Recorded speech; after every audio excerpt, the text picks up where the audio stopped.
Si un homme est en Christ, il est une nouvelle personne, une nouvelle créature. Toutes choses sont nouvelles. Il nous donne une nouvelle faim et une nouvelle soif. Jésus leur dit, je suis le pain de vie. Celui qui vient à moi n'aura jamais faim. Et celui qui croit en moi n'aura jamais soif. Jean 6, 35. Il nous donne une nourriture céleste quotidienne. Et vous n'avez pas besoin de vous nourrir vous-même de livres, aux histoires malpropres ou de programmes de télévision et d'autres choses honteuses pour vous divertir.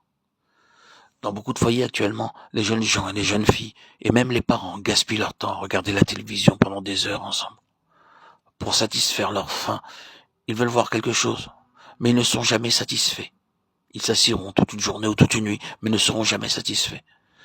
Le Seigneur Jésus-Christ dit, venez à moi, mangez mon pain et buvez mon eau, et vous serez toujours satisfaits. Car il a satisfait l'âme altérée. Il a comblé de bien l'âme affamée. Psaume 107, 9. Seul le Seigneur peut satisfaire votre faim et votre soif. Autrement, vous gaspillez votre temps, votre argent et votre énergie à faire des choses honteuses. Et encore, vous ne serez jamais satisfait. C'est verser de l'eau sur du sable. Le Seigneur Jésus-Christ vous a-t-il satisfait? Sinon, venez à lui. Si un homme est en Christ, il est une nouvelle créature. Finalement, nous ne vaincrons pas le diable avec des armes mondaines. Car les armes avec lesquelles nous combattons ne sont pas charnelles, mais elles sont puissantes par la vertu de Dieu, pour renverser des forteresses. 2 Corinthiens 10, 4. Dieu nous donne de nouvelles armes. C'est la 8e chose nouvelle. Maintenant, vous pouvez vaincre l'ennemi. Dans Ésaïe 54, 17, nous lisons « Toute âme forgée contre toi sera sans effet, et toute langue qui s'élèvera en justice contre toi, tu la condamneras. Tel est l'héritage des serviteurs de l'Éternel. Tel est le salut qui leur viendra de moi, dit l'Éternel. » Romains 12 nous parle de nos armes de combat. Mais si ton ennemi a faim, donne-lui à manger. S'il a soif, donne-lui à boire. Car en agissant ainsi, tu amasseras des charbons ardents sur sa tête. Romains 12, 20. Ne vous laissez pas vaincre par le mal, mais surmontez le mal par le bien.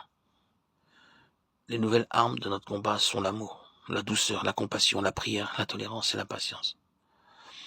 En découvrant et en faisant la volonté de Dieu, et en honorant la parole de Dieu, nous vaincrons l'ennemi. Ce ne sont pas par des disputes ou des batailles, des luttes ou de la haine, pas plus que par la jalousie ou par d'autres armes mondaines que nous pourrons vaincre l'ennemi. Si un homme est en Christ, il est une nouvelle créature. Les choses anciennes sont passées. Voici, toutes choses sont devenues nouvelles. 1 Corinthiens 5, 17. Êtes-vous réellement devenu une nouvelle personne? Pouvez-vous dire joyeusement et véritablement, bien qu'en toute humilité, qu'un certain jour, à un certain endroit, le Seigneur Jésus vous a rencontré et a changé votre vie et a fait de vous une personne entièrement nouvelle? Vos habitudes, votre conduite, vos manières, votre visage ont-ils complètement changé? Lisez la parole de Dieu et faites appel à lui si vous voulez qu'il vous pardonne et vous transforme et fasse de vous une nouvelle personne,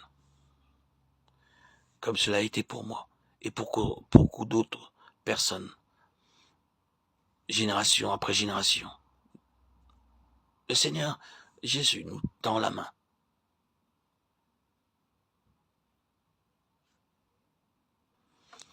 Ne détournez pas votre regard de son amour, de sa miséricorde infinie, de sa bonté qu'il a pour vous.